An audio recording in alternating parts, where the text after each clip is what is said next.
معروف anchor person اور تجزیہ کار جاوید چودھری نے کہا ہے کہ میں اکثر محسوس کرتا ہوں ہم مسلمان دنیا میں مسلمان ہونے کی وجہ سے جوتے کھا رہے ہیں اور ہمیں آخرت میں اس لیے جوتے پڑیں گے کہ ہم سرے سے مسلمان تھے ہی نہیں۔ ان کا کہنا ہے کہ نبی آخر الزماں حضرت محمد مصطفیٰ صلی اللہ علیہ وآلہ وسلم کا نام ہم لیتے ہیں، لیکن رسول پاک صلی اللہ علیہ وآلہ وسلم کے احکامات پر عمل بہت سے غیر مسلم کرتے ہیں، لہٰذا اس دنیا میں انعامات انہیں مل رہے ہیں، ہم یہاں بھی خالی ہاتھ ہیں اور شاید ہمیں وہاں بھی کچھ نہیں ملے گا، کیونکہ اسلامی دنیا اور مسلمان دونوں اخلاقیات کے خوفناک بحران کا شکار ہیں۔ نواز شریف کے قطری خط اور ثاقب نثار بارے رانا شمیم کے حلفیہ بیان پر تبصرہ کرتے ہوئے اپنے تازہ سیاسی تجزیے میں جاوید چودھری کہتے ہیں کہ ہمیں آج ماننا ہوگا کہ دنیا کے 58 اسلامی ملکوں میں ایک بھی ایسا ملک نہیں جس کے عدالتی فیصلے یا نوٹری پبلک کے تصدیق نامے کو جینوئن اور سچا تسلیم کر لیا جائے، جبکہ برطانیہ جیسے عیسائی ممالک کے عام سے نوٹری پبلک کے تصدیق نامے بھی پوری دنیا میں تسلیم کیے جاتے ہیں۔ لہٰذا کیا یہ ہم مسلمانوں کے لیے ڈوب مرنے کا مقام نہیں؟ ان کا کہنا ہے کہ یہ معاملہ صرف انصاف کی حد تک محدود نہیں بلکہ پوری اسلامی دنیا کے ہر شعبے میں ساکھ کا یہی حال ہے۔ آپ دل پر ہاتھ رکھ کر جواب دیجئے کہ آپ علاج کس ملک میں کرانا چاہیں گے، سعودی عرب یا امریکہ؟ آپ کس ڈاکٹر یا کس سرجن کو اہمیت دیں گے، مسلمان یا عیسائی؟ آپ اپنے بچوں کو اسلامی ملکوں میں تعلیم دلانا چاہیں گے یا Harvard, Stanford, Columbia, Oxford, Cambridge یا ہائیڈلبرگ میں؟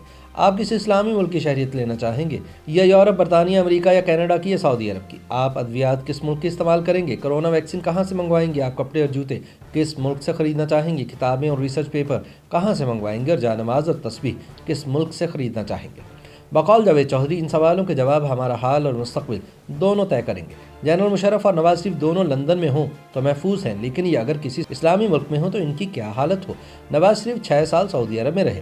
نواز شریف نے پھر بریگیڈیئر نیاز اور پرنس عبداللہ کی مدد سے دیار حبیب صلی اللہ علیہ وآلہ وسلم سے لندن جانے کی اجازت لے لی اور مسجد نبوی صلی اللہ علیہ وآلہ وسلم میں شکرانے کے نفل پڑھ کر لندن روانہ ہو گئے۔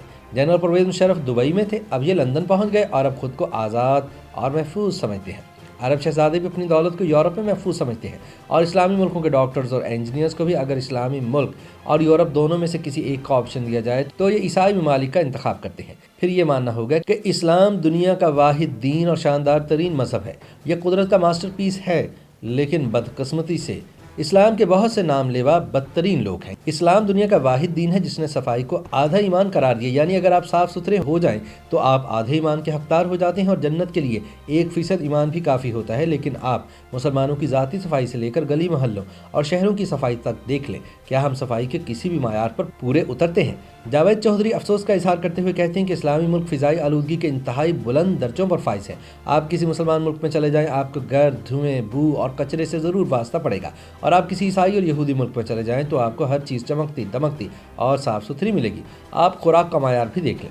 ملاوٹ دین اسلام میں حرام ہے، لیکن بہت سے مسلمان ایسے ہیں جو ملاوٹ سے باز نہیں آتے۔ پرائیویسی، شائستگی ٹھہراؤ، دوسروں کے نظریات کا احترام، پرسنل سپیس، احترام انسانیت، جانوروں کے حقوق، پانی، ہوا اور درختوں کی حفاظت، جنگلی حیات کا تحفظ، تعلیم، صحت اور انصاف کی مفت فراہمی، مذہبی آزادی، چادر اور چار دیواری کا تقدس، انسانی جان کی حرمت، یتیم بچوں کی پرورش اور کرائم فری سوسائٹی۔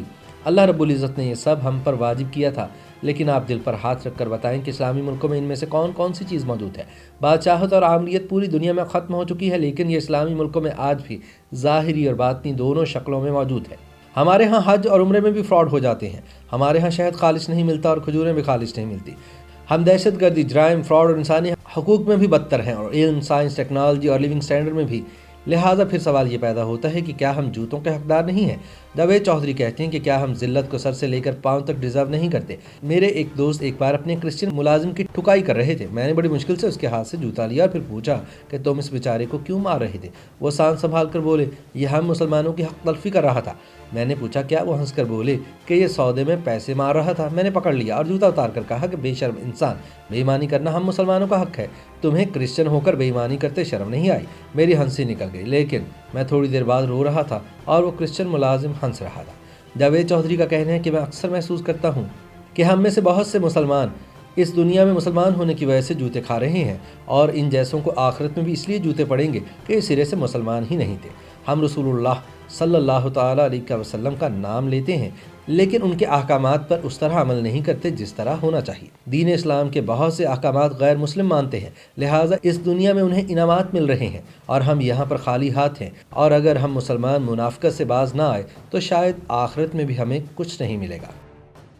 YouTube پر گوگلی نیوز دیکھنے کے لیے youtube.com کی سرچ بار میں googly news T V type کریں۔ گوگلی نیوز کے پیج پر سرخ رنگ کے سبسکرپشن والے بٹن پر کلک کرنا نہ بھولیے۔ YouTube پیج پر اپلوڈ ہونے والی ویڈیوز سے باخبر رہنے کے لیے بیل آئیکن پر کلک کیجیے۔ آپ کو ہر نئی ویڈیو کے بارے میں نوٹیفیکیشن موصول ہو جائے گا۔